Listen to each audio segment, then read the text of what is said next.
Hello everyone, आप लोगों का बहुत बहुत स्वागत है my YouTube channel Naimuddin law classes पर।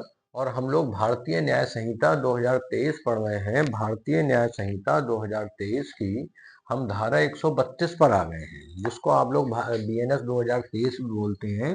इसके सेक्शन 132 पर आ गए हैं। 132 धारा 132 क्या कहती है उसको समझ लेते हैं कि लोक सेवक को अपने कर्तव्य के निर्वहन से भयोपरत करने के लिए हमला या आपराधिक बल का प्रयोग। देखिए, भारत एक लोकतांत्रिक देश है और इसमें जनता को भी अपने हक की आवाज उठाने का अधिकार है। कई बार ऐसा होता भी है, जैसे इस बार उत्तर प्रदेश में जो सरकार है वो बहुत मजबूत है, और जो भी इनलीगल बिल्डिंग्स हैं या दुकानें हैं, गोदाम है, उनको बिल्डोजर से ढहा दिया जाता है। पहले ऐसा नहीं होता था, लेकिन अब सरकार मजबूत है तो ऐसा कर लेती है। तो अब जिसका घर दुकान मकान खसेगा वो विरोध भी करेगा। या कई बार ऐसा होता है कि लोक सेवक वारंट लेकर जाते हैं किसी व्यक्ति को पकड़ने के लिए, उसका भी बहुत विरोध होता है। तो लोक सेवकों को ऐसा विरोध अक्सर झेलने को मिलता है। अभी बरेली की ही न्यूज है, एक कोई आमीन थे, वो बिजली की आरसी वसूलने गए।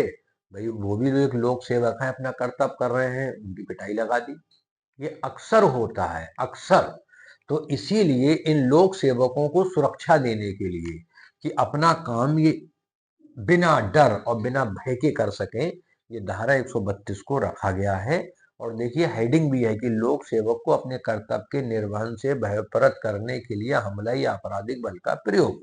मतलब वो अपना कर्तव्य निभा रहा है तो उसको भय में डाल देते हैं, किससे? अपना हमला या आपराधिक बल का प्रयोग करके। तो ये धारा 132 है। लोक सेवक इसमें लेखपाल भी होते हैं। कई बार आपने देखा होगा, विवादित भूमि नापने जाते हैं, वहां लोग लाठी डंडों से पत्थरों से उन पर हमला बोल देते हैं। तो ये आपराधिक बल का प्रयोग और हमला ही तो है। तो ये चीजें अक्सर लोक सेवकों के साथ होती हैं, इसलिए धारा 132 को रखा गया है। और इसमें वही है, जो कोई ऐसा करेगा तो 2 वर्ष का कारावास जो किसी भी तरह का हो सकेगा, या जुर्माना कितना भी हो सकता है, क्योंकि लिमिट नहीं है, या दोनों से ऐसे व्यक्ति को दंडित किया जाएगा। बेयर एक्ट में भी देख लेते हैं, आप लोग भी बेयर एक्ट जरूर पढ़ा करिए। बेयर एक्ट में क्या दिया है? बेयर एक्ट में दिया है सेक्शन 132 यानी धारा 132 में जो उसका हेडिंग है वो कहता है असॉल्ट और criminal force to deter public servant from discharge of his duty. यानी जब वो ड्यूटी पर है तब उस पर ऐसा हमला या आपराधिक बल का प्रयोग करना कि वो अपने कर्तव्य करते हुए भय में आ जाए। तो डायरेक्ट में कहा गया है कि जो कोई किसी ऐसे व्यक्ति पर जो लोक सेवक हो उस समय जब वह वैसे लोक सेवक के नाते वह उसके अपने कर्तव्य का निष्पादन कर रहा हो, यानी अलोक सेवक के नाते, जैसे कोई मान लीजिए किसी का घर है अवैध बना हुआ है, लोग ग्राम सभा की भूमि है, नगर निगम की भूमि है, जहां भी मौका मिलता है कब्जा करके तालाब की भूमि है अपना मकान बनवा लेते हैं।